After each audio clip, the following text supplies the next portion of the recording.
అండి welcome back to my channel Jaanu arts and craft. ఈరోజు నేను మీకు చూపించబోయేది ఒక ఫ్రీడమ్ ఫైటర్ గురించి. ఆయన మనకు స్వాతంత్రాన్ని తీసుకొచ్చారు. ఆ ఫ్రీడమ్ ఫైటర్ ఎవరో డ్రాయింగ్ వేస్తూ తన జీవిత చరిత్ర గురించి ఎక్స్ప్లెయిన్ చేస్తాను. వీడియో లాస్ట్ వరకు చూసేయండి. మనం డైలీ స్కూల్లో పాడే నేషనల్ ఆంథెమ్ చివర్లో జై హింద్ అంటాం కదా, దాని మీనింగ్ ఏంటో తెలుసా? Long leave India. దాన్ని ఫస్ట్ టైం అన్నది ఎవరో తెలుసా?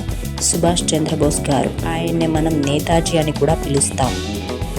18 ఆగస్టు 1945 తైవాన్లో ఒక విమాన ప్రమాదంలో ఆయన చనిపోయారని చాలామంది అనుకుంటారు. ఆ తర్వాత కొన్ని రోజులకి 24 ఆగస్టు 1945 నేతాజీ చనిపోయారని బ్రిటిష్ వాళ్ళు ఒక హిందుస్థాన్ స్టాండర్డ్ పేపర్లో వేయించారు.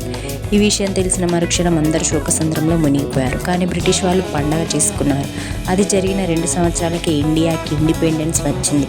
అలా స్వాతంత్రం రావడానికి 10% గాంధీ గారు అయితే 90% మనకు తెలియని సుభాష్ చంద్రబోస్ గారు. సుభాష్ చంద్రబోస్ గారి జీవిత చరిత్ర గురించి తెలుసుకుందాం. సుభాష్ చంద్రబోస్ గారు 1897 జనవరి 23 ఒరిస్సాలోని కటక్లో జన్మించారు.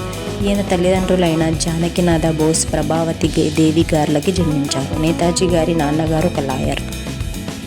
ఈయన 5 సంవత్సరాల వయసులో ఒక యూరోపియన్ స్కూల్లో వాళ్ళ నాన్నగారు జాయిన్ చేశారు. ఆ స్కూల్లో యూరోపియన్ అండ్ మిక్స్డ్ ఇండియన్స్ చదువుకునే స్కూల్.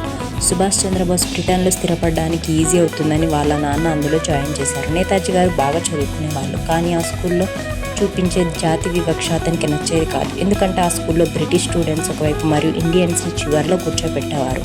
అలా 7 సంవత్సరాలు ఆ స్కూల్లో చదివిన నేతాజీ తనపై చూపించే వివక్షకి చాలా బాధపడేవారు.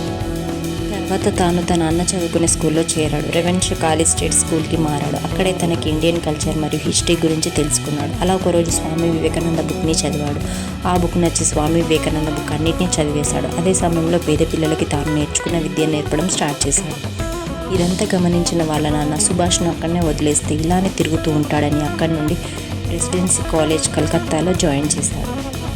చదువుకున్న సమయంలో ఒకరోజు హోటల్ బయట dogs or Indians are not allowed అని బయట బోర్డు కనిపించింది. అది చూసిన బోస్ కళ్ళల్లో రక్తం మరిగింది. ఇక్కడి నుండి నేతాజీలో దేశభక్తి మొదలైందని చెప్పొచ్చు. అలా చేస్తూ కొన్ని గొడవల కారణంగా నేతాజీని కాలేజ్ నుండి సస్పెండ్ చేశారు.